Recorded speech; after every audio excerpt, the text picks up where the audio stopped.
How are you, my friends? Are there troubles running through your mind? Now, it's been said that a difficult situation can be handled in two ways. We can either do something to change it or face it. Now, if we can do something, then why worry? And get upset over it, just change it.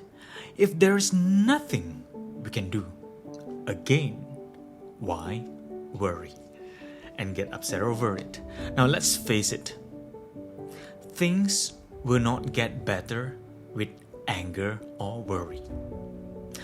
This topic is an encouragement to you to strengthen the mind to face problems.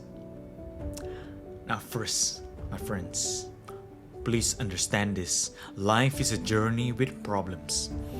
It will always be part and parcel of our experience in our life journey.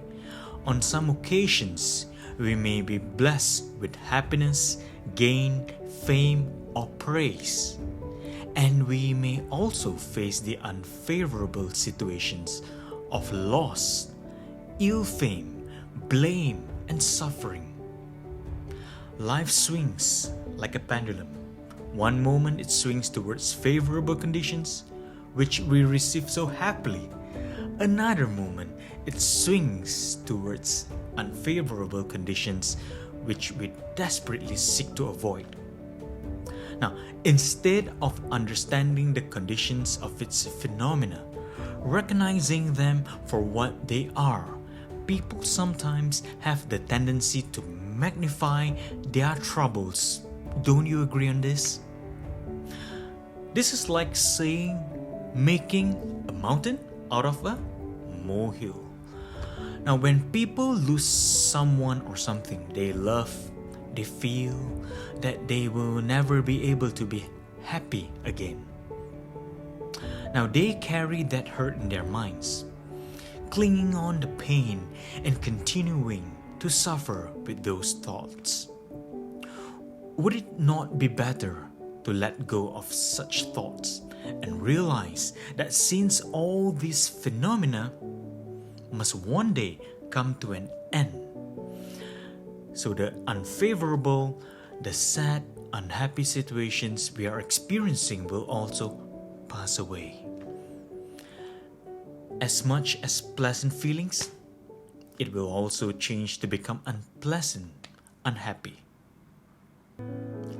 Friends, we should understand that there is a way out of suffering and the problems we face in this life.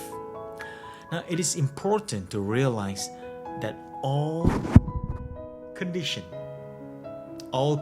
phenomena, situations, including suffering, and all problems we can put to an end to each and every form of suffering by discovering the root cause of our problems. So how do you find what is the root cause? Now, everyone is different.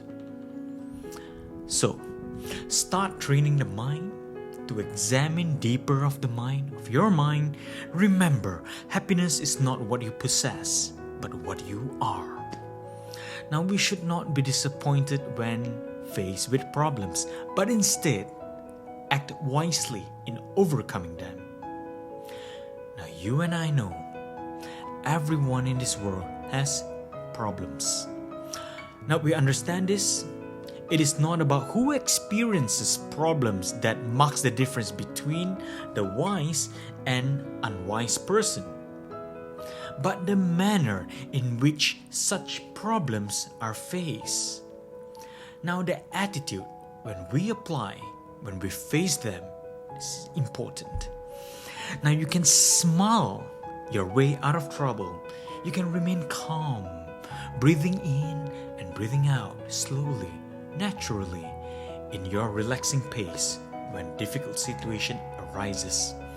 Now, you can remain silent, think, analyze first, not to respond to that situation you are in. Well, it's easy enough to be pleasant when life flows like a song, singing smoothly, but the one who understands is the one who can smile when things go dead wrong. Dead wrong. Let me explain.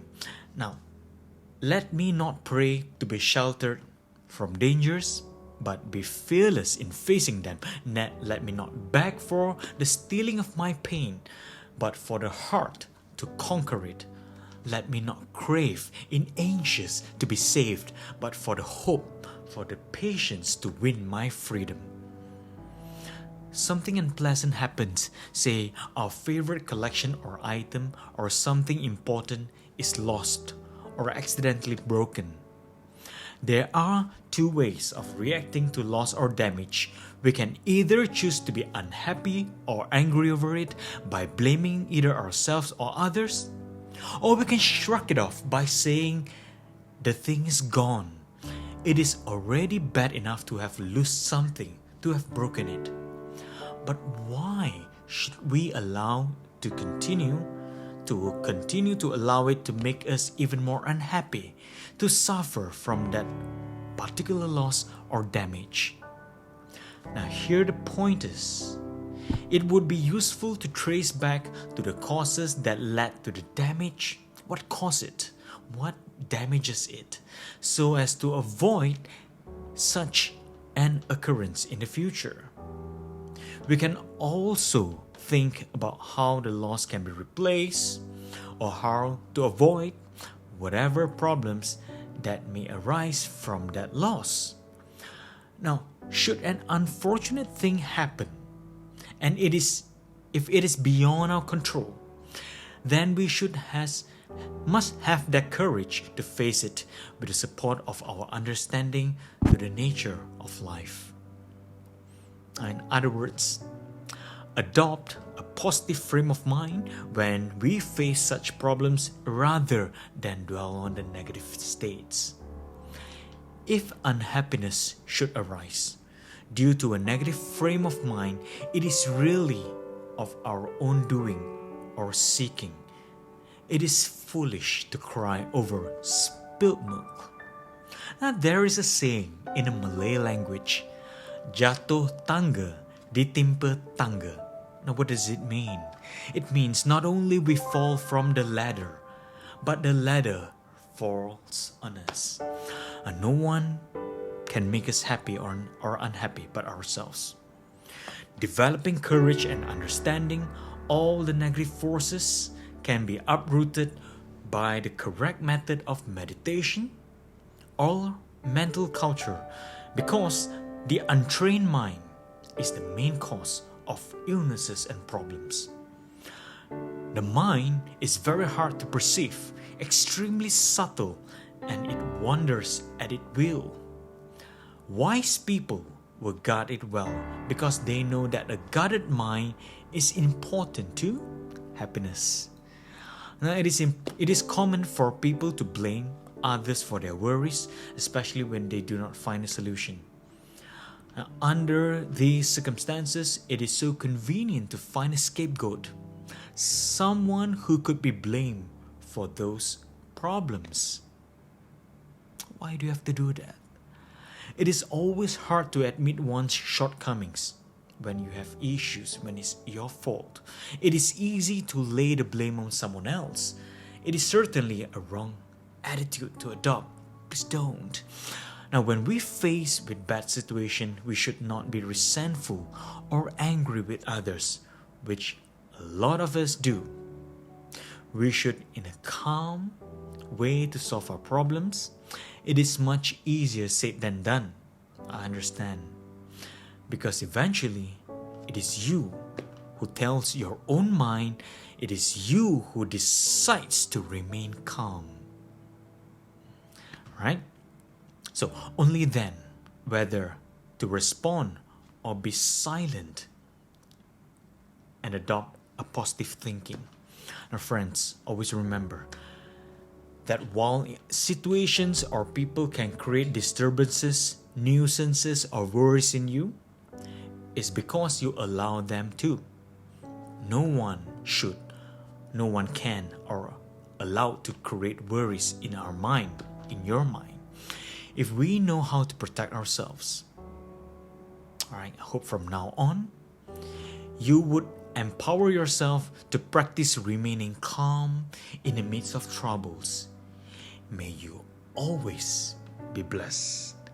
Alright, hope you enjoyed, my friend. I'll see you in the next topic.